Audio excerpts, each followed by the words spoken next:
Now, don't mind me as I just casually scroll on through these books here. You know, pick up, like, a single empty bottle and smoking pipe. And is back where the other guy is. This is technically the room that we have not yet been to, so let's make sure we loot some of this stuff, because, ooh. Some of that looks like it could be useful. Dragon Stream is an explosive. I did not recognize the name of the other thing.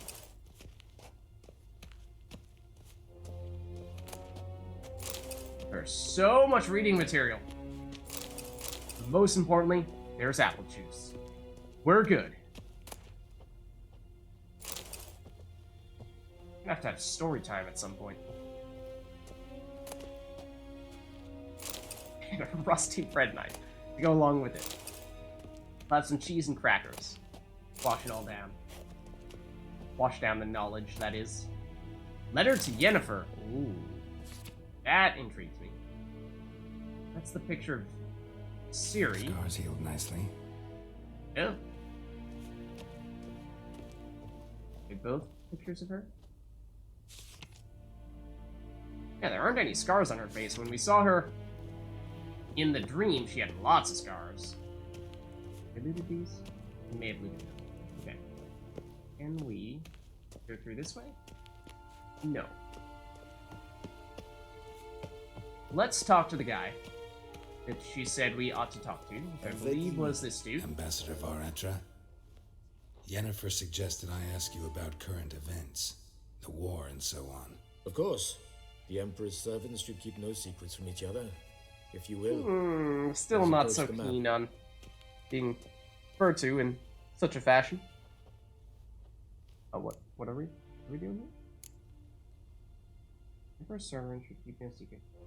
Okay, we're just staring at a map as we're considering these different things.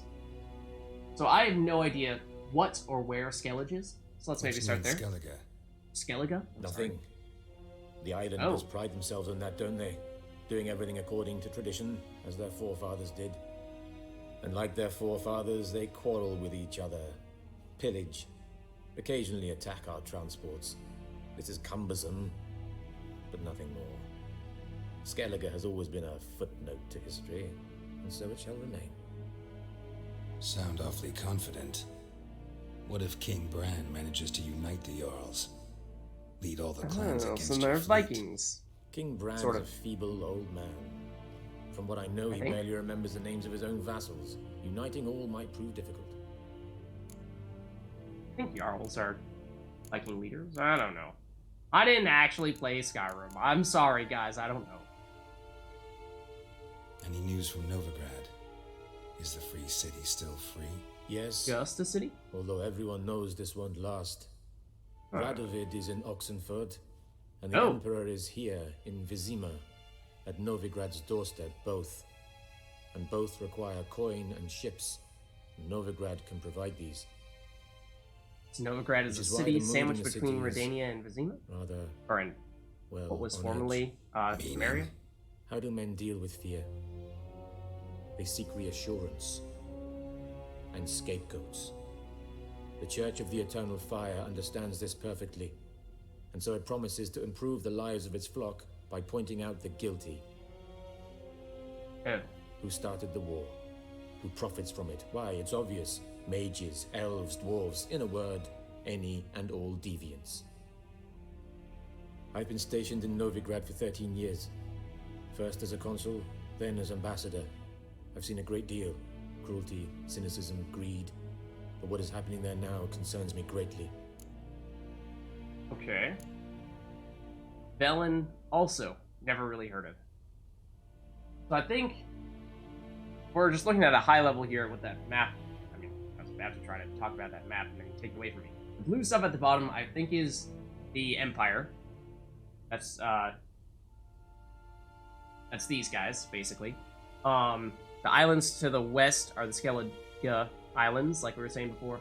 And the red in the north is what remains of the Nordlings, which was previously Edirn, Temeria, Redania, and Kedwin, although supposedly many of those groups are not really doing so great anymore.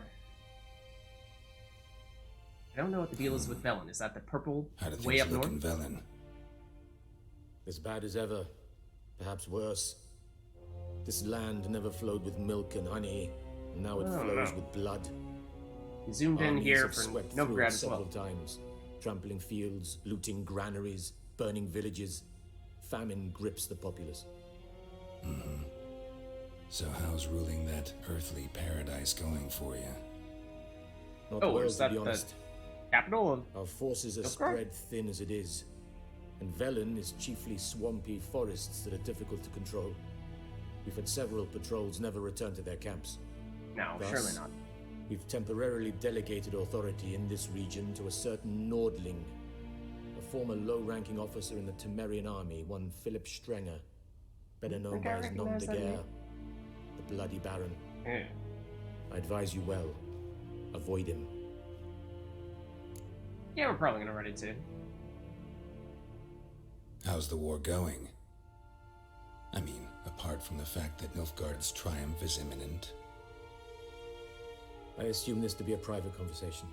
We've no witnesses, so let's dispense with the propaganda, even that shrouded in irony. Oh, Our offensive was going splendidly until winter came.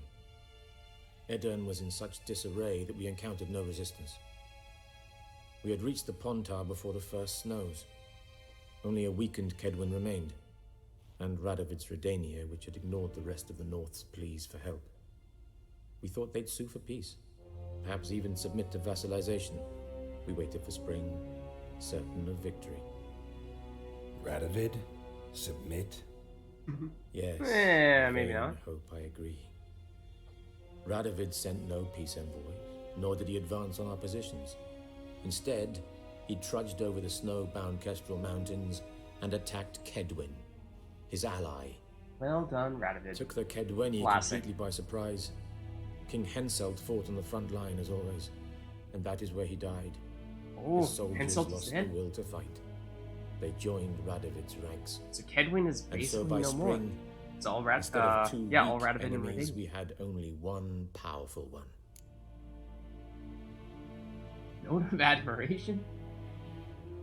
I'm curious about Kovir. That is where Sheila came from Witcher 2, and that supposedly is way up north, based on what Geralt said in The Witcher 2. Maybe that's the purple spot. We really haven't heard much about, besides that Sheila comes from there. What about Kovir? Kovir values its neutrality. Yeah, Enough that's not to the lend purple. its Okay. armies, or more importantly, even its coin to either side. Returning to the war, this spring there was a massive battle in the marshes of Velen. Massive, yet indecisive. Both sides suffered enormous losses, unprecedented even. Radovid has retreated across the Pontar. He's safe for now, until reinforcements arrive from the south.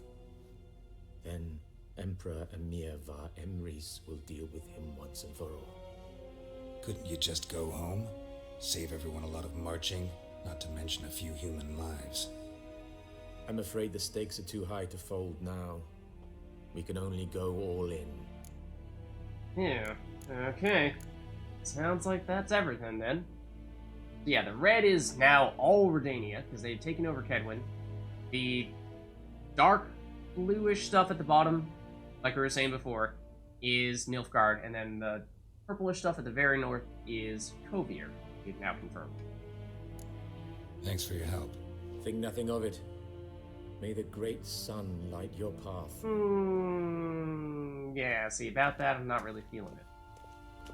Not really feeling it, is the thing. I think we've already looted that stuff. Supposedly, we are supposed to head in this direction. And by this direction, I mean this direction. How might I serve the gentleman? By returning my things. And stopping referring to me as the gentleman. Excuse me. Citrus and cloves. They The stink. fragrance will keep the gentleman's robes fresh somewhat longer. Thanks, bunches. The Emperor is not known for his patience. He wants his daughter back safe and sound. as soon as possible. Yeah, mentioned something of the sort. So long.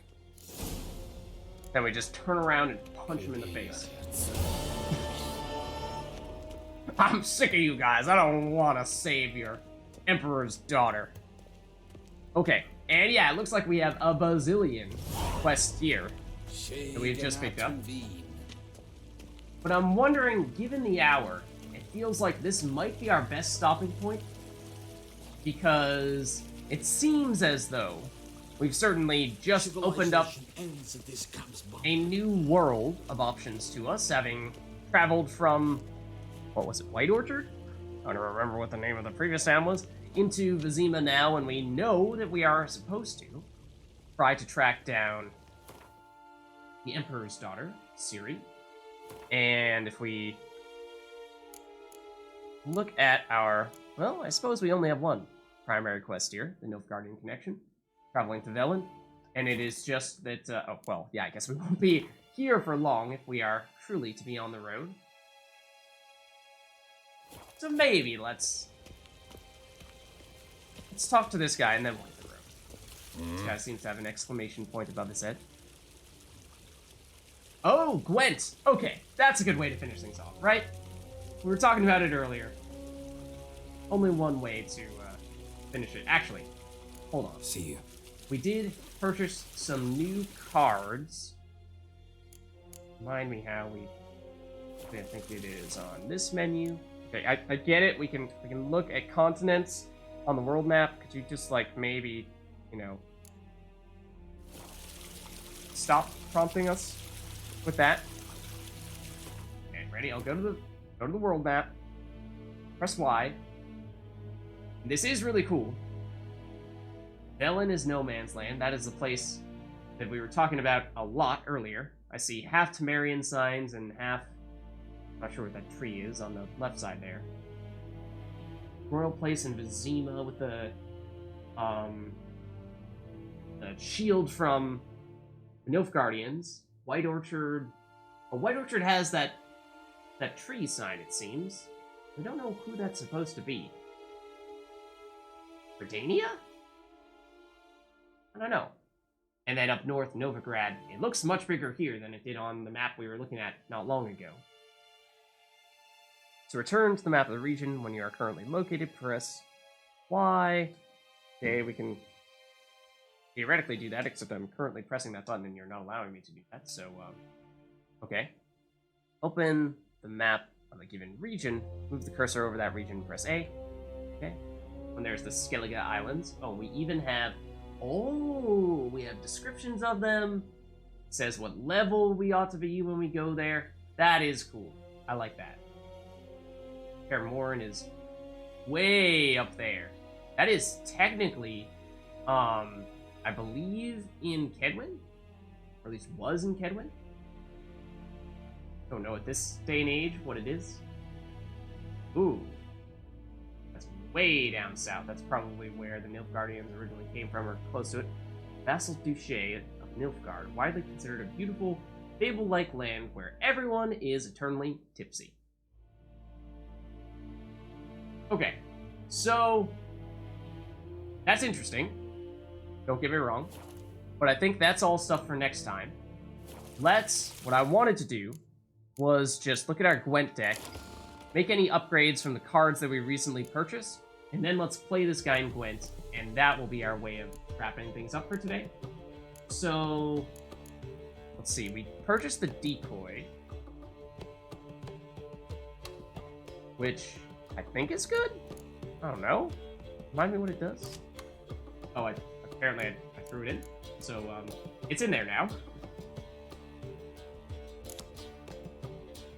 Oh, wait.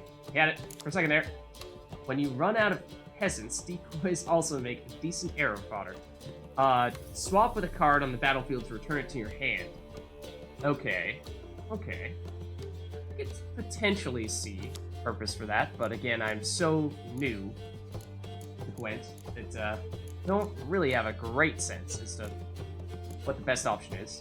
Okay, so it does seem as though Yarpen is pretty terrible, so we might want to try to swap him out. This guy seems much better. And could we also, like, throw you in? Okay. Sure. We might actually want to remove Yarpin at some point, but I'm not sure if that time is now.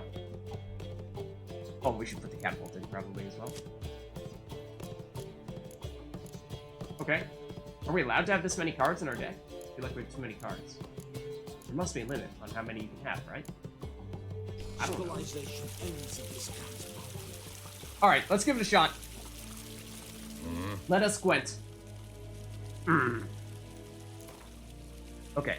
Let's place a bet. Choose an amount. Oh, okay. This amount will be added to the pot. If you win, you will get back twice as much. Okay. I mean, that's not a huge amount, so sure, let's go all in. Wouldn't mind a few rounds of cards. Okay, so I barely remember the rules, if at all. Okay, so of course it takes us to this deck building screen, which we were just on. Okay, it seems like we can just start the game from here, so I suppose we can have that many of our cards in the deck. Okay, choose a card to redraw. I forgot this is a thing. Okay, so the Impenetrable Fog, what? Sets the strength of all ranged combat cards to 1 for both players. Okay, so it's a ranged nerf. Clear Weather removes all weather effects. Yarpin, we were just saying, is terrible.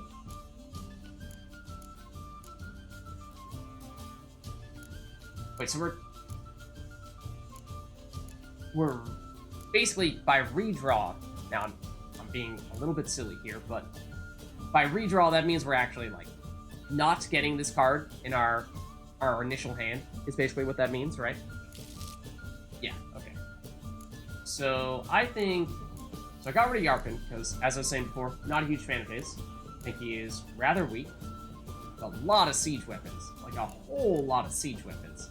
I feel like it's probably best for us to wait to break out the heavy hitters there. So let's stash one of them, I think. Even though they are obviously high numbered. Okay. Okay, so here we go. This is Gwent. I would say that I could give you an explanation about it, but I have played precisely once, and my understanding of it is still quite poor.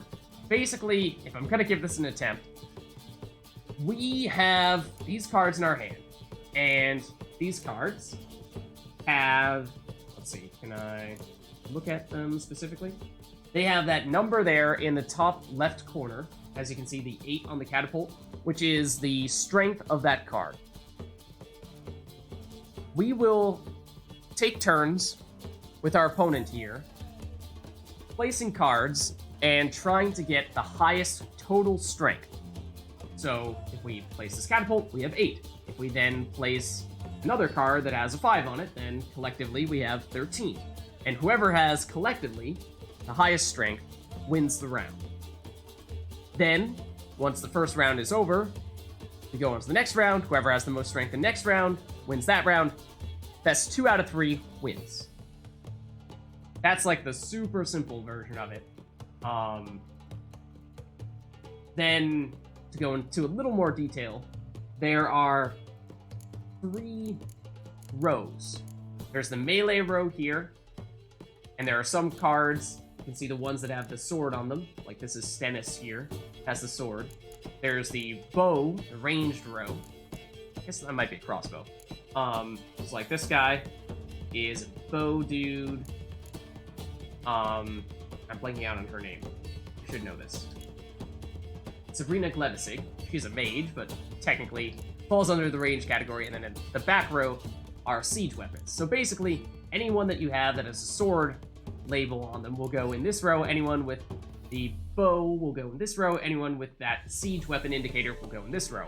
That is significant because there are some things that will empower or weaken cards depending on which row they are in. So like, for example, this one says that it sets the strength of all siege combat cards to 1 for both players. So that would mean that everything in this row gets reduced to a strength of 1.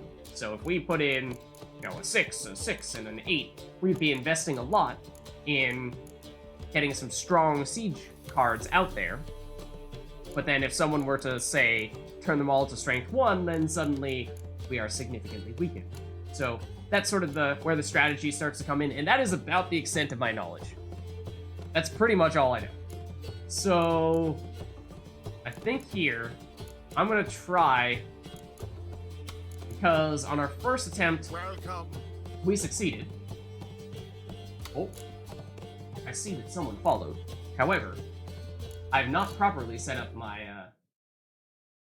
my Streamlabs on the other monitor.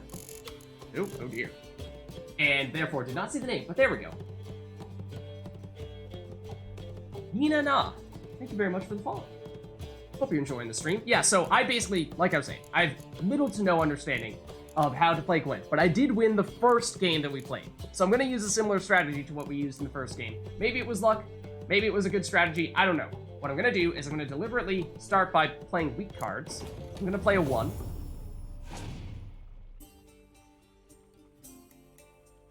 Let's see, so he's playing a 2.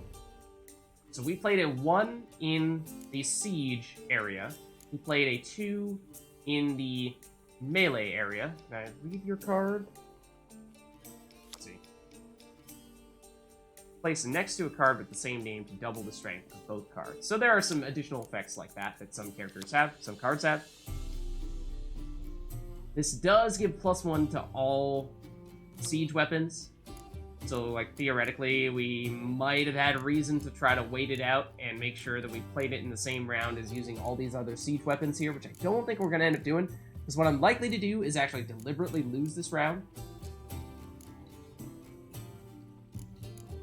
Because what that does is that allows us to save up and make sure that we have better cards for the subsequent rounds. Like, basically, what I would like to do is have this guy play all of his good cards early, and then win by a field mile in the first round, and then suddenly we've been much more deliberate with saving our good cards, and we can win the second and the third. So that's kind of my plan. But, I mean, we've played a 1, he's played a 2, that's not exactly all that significant. So I'm wondering if maybe there's a little bit more we might be able to do, but I don't know. I would have loved if we actually had another relatively low-ranking card. Like, if we had a 2, that would be great. So if we had a 2 strength card, then we would be up to 3, which would mean that he would have to do something to increase his strength, otherwise he would lose this round. Whereas our lowest ranking card right now is Sabrina, which would bring us all the way up to 5, which is a fair bit.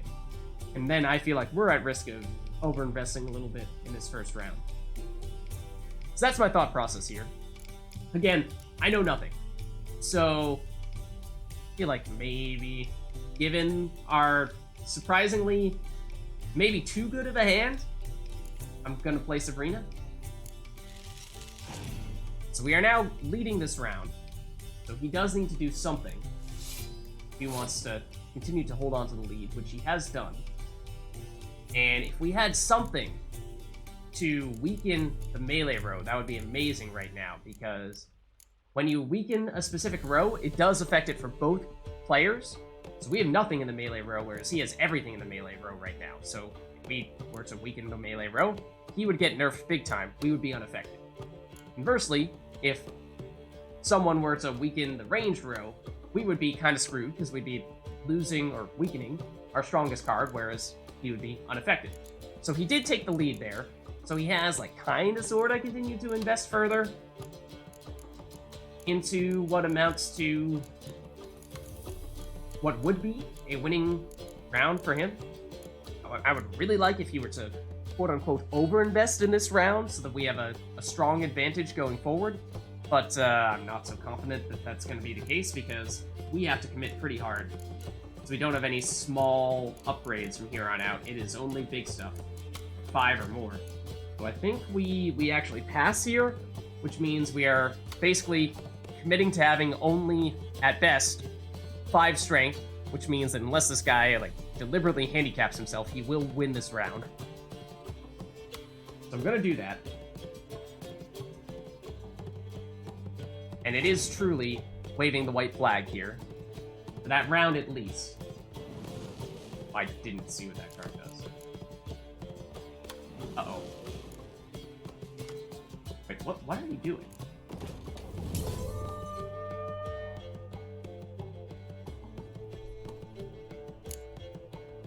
What just happened? It seemed like he went crazy there and played a whole bunch of cards and just absolutely obliterated me. But why he would do that when he already had the win in that round, I don't really understand. Also, it said he won the tiebreaker, and it seemed like he should have been well past the tie at that point. What else did you play? Had this already. That's just a normal 4. What was this? Zeracanian Fire Scorpion was a strong siege weapon. So you played a 10 siege weapon even though you were already winning? Like that, I don't understand. Why would you do that? And then you also played some cards that went into the front row, but they had some eyes there, and there was some fog and mist stuff. Don't really know what that was all about, because I didn't read them in time. This one says, place next to a card with the same name to double the strength of both cards. That's scary, because it's one thing when, you know, those cards have 1 strength on them. It's another thing when they have 5, and you have a lot of potential to deal a lot of damage with that stuff. So, that makes me a little nervous.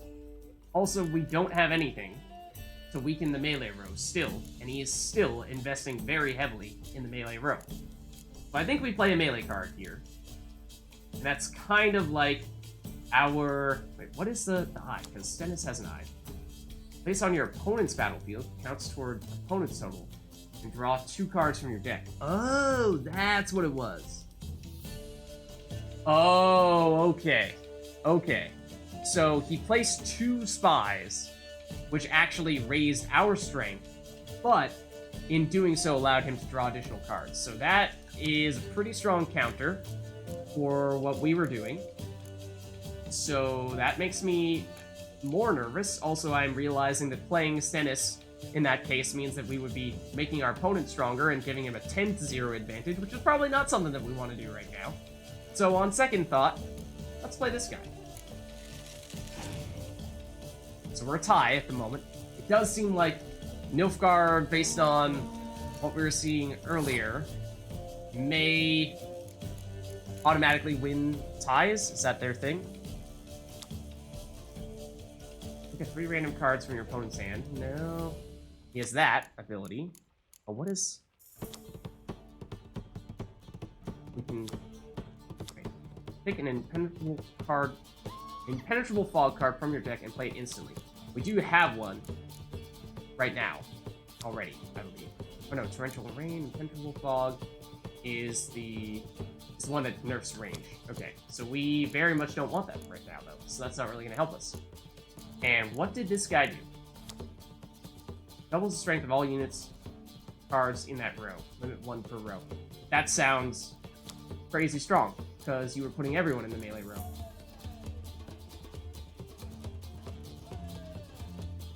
Okay, spies are powerful, but you kind of need to be in the lead.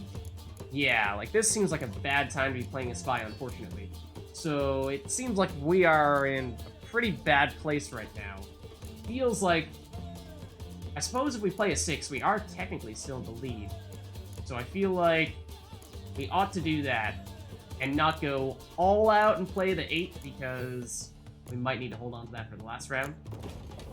So I would love if he waved the white flag here and said, okay, you take this round. Except that gets doubled. So that makes me nervous.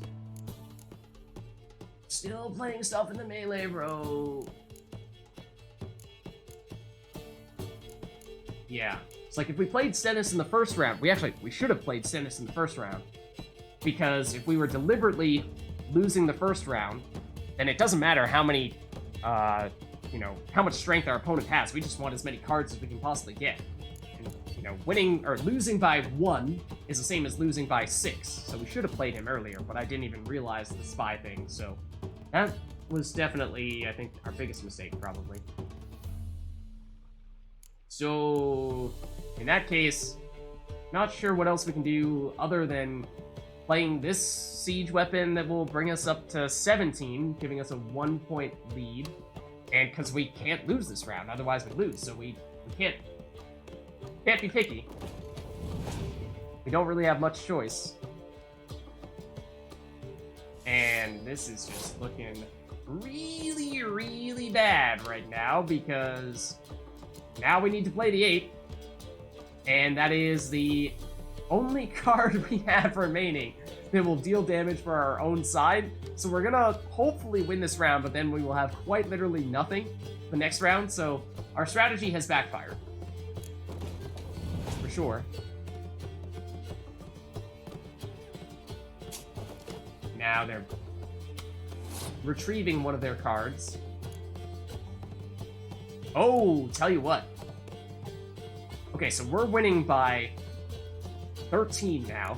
Say basically said, okay, I've overinvested, so we're gonna lose. We've overinvested, so let's play this decoy card and bring back one of our good cards. That's what he did. Basically admitting defeat for this round. Now would be a good time to throw in Stennis, because then suddenly, I mean, kind of, sort of, because then he gets 5 more, he'll be up to 17, we'll be at 25, we will still be winning. We will suddenly have 2 more cards to work with, so we have at least a chance in the final round. Granted, that does mean that if this guy's smart, he would actually turn right around and play more cards and win this round and immediately win the game.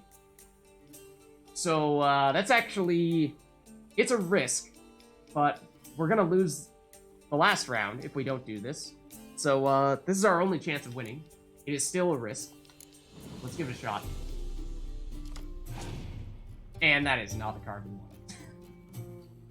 Oh, well, we did get one good one. Actually, that could work. Hold on, let's see what he did. Oh, he passed? Okay. So now we passed. And what happened was, so we got this card, which is what we really would have liked in the first round, because this is the card that makes everyone in the melee row drop down to 1 strength.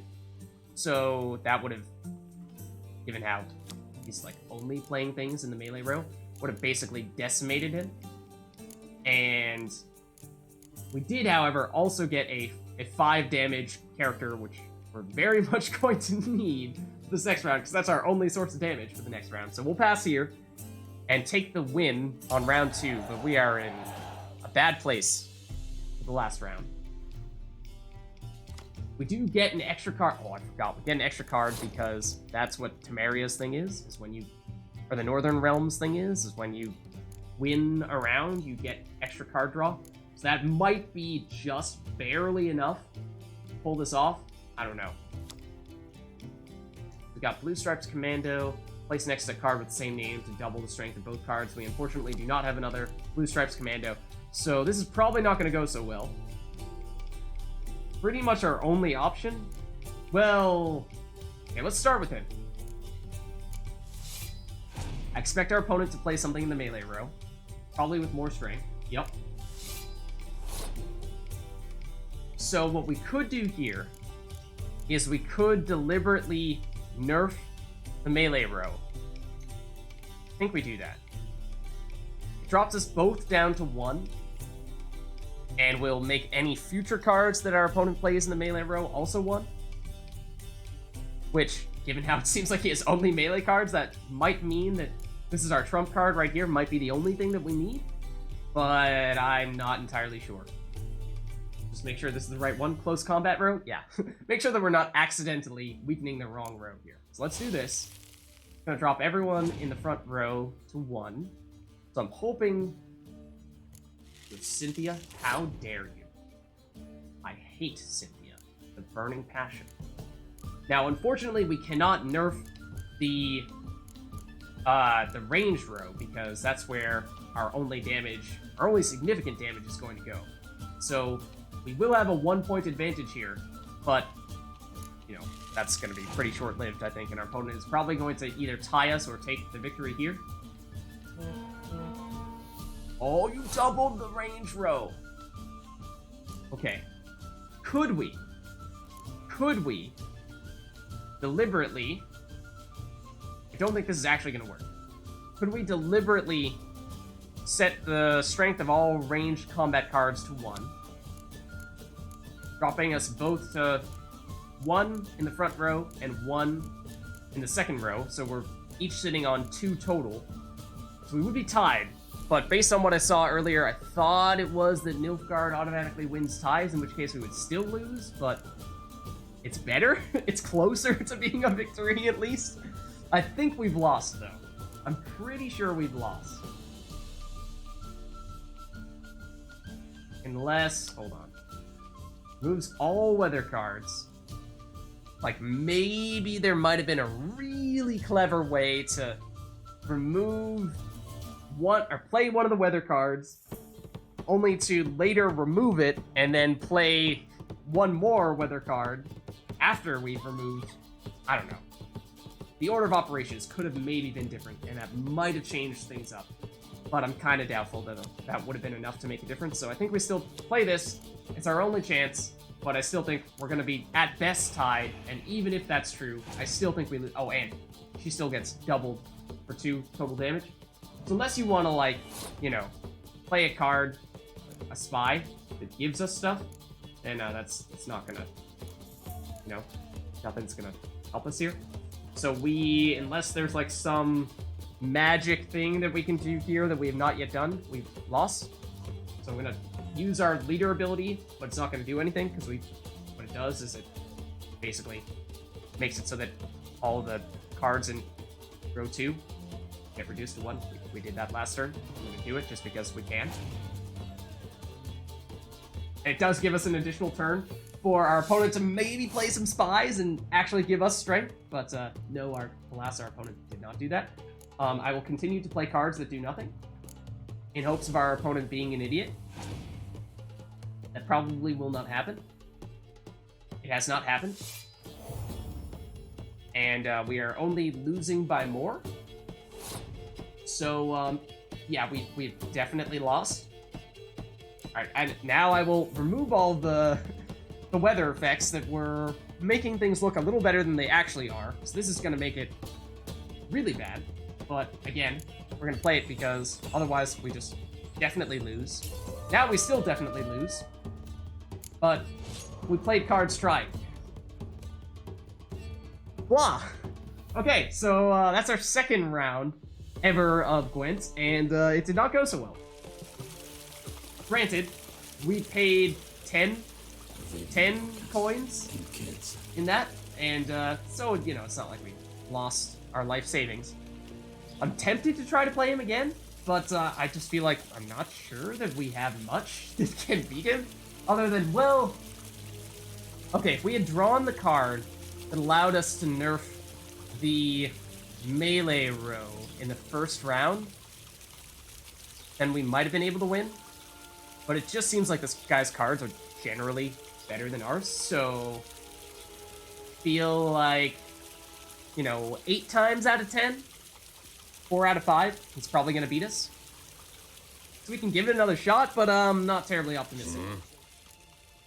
Let's try it. Wouldn't mind a few rounds of cards. Gotta give it a shot, right? Okay, so is there anything that we might change based on our previous experience? And we didn't get... Well, we did get Stennis, who was the spy that I didn't really understand what that meant for. But, So I'm wondering if, like, maybe if we didn't get Stennis and instead got someone else, then that might be a valuable thing for us to get. But I think we're pretty much going to use the same setup and just hope for better card draw. Or we'll hope for a better hand. And, like, this, we very much want. This gives +1 to all units in the row. We played this early, and it may have burned us a bit. Oh, we do. We have a lot more Blue Stripes Commandos than I thought. I take it back. we definitely do have multiple. Okay, so I'm not seeing much siege weapons, or not many siege weapons. We do have, obviously, these two guys here, who both give +1 to all siege weapons, but they're just 1 strength themselves, so I think the real strength comes from having 1 or 2 of these guys and then lots of other siege weapons, which is kind of what we had in the previous game. We just split them. It's probably not a great idea. Whereas this time, we don't have as much going on. Those weapons, those siege weapons, so I think we get rid of one of these guys. Possibly even both, actually. Okay, so this is the range nerf, which... yeah, we only have 1 range card at the moment, so that could work in our favor. Looks like it's gonna mostly come down to, can we outsword this guy? And I think we trade out this guy as well. And who or what did we get there? Another higher power range weapon. So that's probably for the best. Okay, so we go first here. And I think... do we immediately pass? No. Let's think here. So we know this guy, I assume he has the same deck as when we played him last time, right? I assume this guy is going to be playing primarily melee weapons, or melee cards. Can we out-melee him with these guys? They deal double damage if they're next to a guy with the same name, and we have 3 of them. So I would think that if we put them all right next to each other, then that would be some pretty ridiculous damage. It might go up as high as... would that actually go to ×4 in that case? Would they go to 16 apiece? In which case that's like single-handedly an automatic win, unless they nerf the melee row with this. Is that something we want to do right off the bat? Possibly. Kind of lean in that way, truth be told. Let's give that a shot.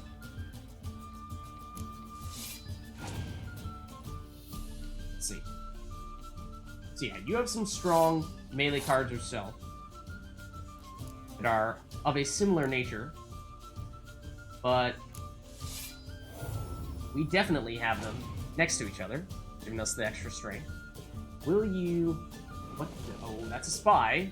Okay. It seems as though if he's playing the spy this turn, he is basically accepting defeat for this round, from what I can tell. This is a spy, I assume. Place your opponent's battlefield, outsword your opponent's soul, draw 2 cards from your deck. Yeah. So he's saying, okay, I'll take the loss here in order to draw more cards for a future round.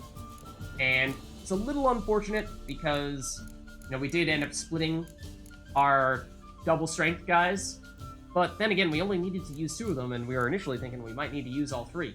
So I think that's fine. I think we just take the win here, and yes, our opponent does have card draw advantage, having used a spy, but I'm assuming... oh, what's that? I did not see what that did. Are you serious? What? What? What does this card do? Hold on. Discard after playing. Kills the strongest cards on the battlefield. Are you serious? Ah, that was supposed to be a victory. You played a 10? What the heck? Couldn't you have played that card now? People are rats. Hero. Not affected by any special cards or abilities. Does that mean weather effects as well? Yeah, I think we're in trouble. Again. This guy just seems genuinely better than us. Genuinely and generally. Like, we would kind of need to play a perfect game and have lots of luck and be able to predict the future. Like, see his hand to know what we ought to play. And even then, it wouldn't be guaranteed. So, feeling a little discouraged at the moment. I don't know. What do we even do at this point? I was expecting for us to have a win in our pocket, because we invested a fair bit in that first round. We used a couple of decent cards there. Like, I could do this for the bump every ranged enemy down to 1, but based on the description on the hero cards, it sounds like that won't affect this guy, so it will only hurt us. So I think that means if we're thinking we can win this round, which we have to, otherwise we lose this game, then we ought to go for something other than range. So I think maybe we go for the siege, since we could either nerf range or melee. Yeah, so I think we go siege. It's gonna take us 2 turns to get above 10. We'll see what this guy does. Our opponent has passed. Ooh. If we do this, we basically win, I think, because he cannot go again once he's already passed. So, okay. There we go.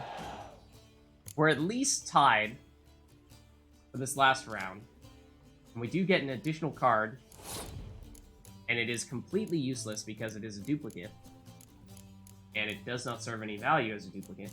And we likely will not use it because most of our cards are melee, and it's a card that nerfs melee. So, yeah. We're basically just going to play all of our offensive cards. We'll start with the melee. And we'll take it from there and just hope that for whatever reason this guy does not have enough strength in it. Yeah. To get it done. So this is why I deliberately played a melee card, because I was thinking that we might want to use the range nerf here. Why is this guy 10? Just a random archer. What the heck? So I'm going to deliberately continue to build up our melee and hope that he just passes. I should have probably played the 4 and yeah, continue to build the range, that's fine. Just don't put anything in the melee road. Now, pass. Pass. Assume that you've won and pass. I did not see what that did. What did that do? What did that do?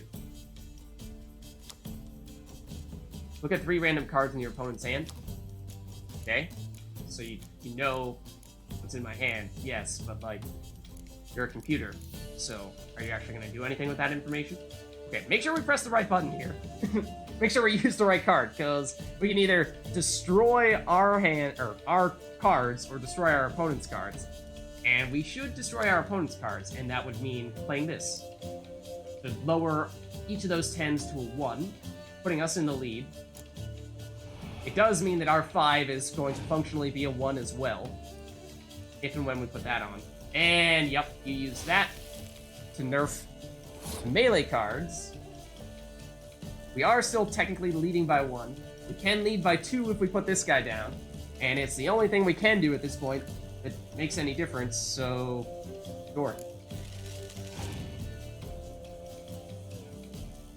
Mostly just a question of the number of cards at this point, and we don't have anything that deals damage anymore, whereas I presume that you do. So all I can do is this, which does precisely nothing. You're probably going to play a 1 damage card and win with it. A card that will be lowered to 1 damage, and it will be enough. That is precisely what just happened. You have 1. Already won, but sure. We have nothing, so we can use our leader card to do something that we've already done again, but it's going to have 0 effect.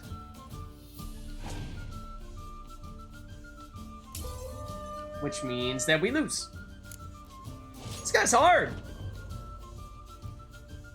I mean, again, I'm probably not playing well. Because, you know, there are probably better strategies that I'm just not familiar with, and probably much better cards that we just don't have at the moment. But at the moment, this guy really seems like it would take a whole lot of luck to beat him. So, I'm not sure we have what it takes right now, to put it simply. Unless there's, like, someone here who happens to sell cards. If we go for any, perhaps, Went card salespeople, that would be, like, really helpful right about now. We came closer that previous time, but I feel like, that we can't do much better than that, I guess. So I think, unfortunately, that's about all we can do there. Not sure how we're supposed to beat that guy. So maybe I'll give that another shot, possibly even off stream, just to give it the bazillion attempts that it might take. But I think that's going to wrap things up for the stream tonight, because it is now 12:30 a.m. for me, so it is quite late. But thank you all for watching.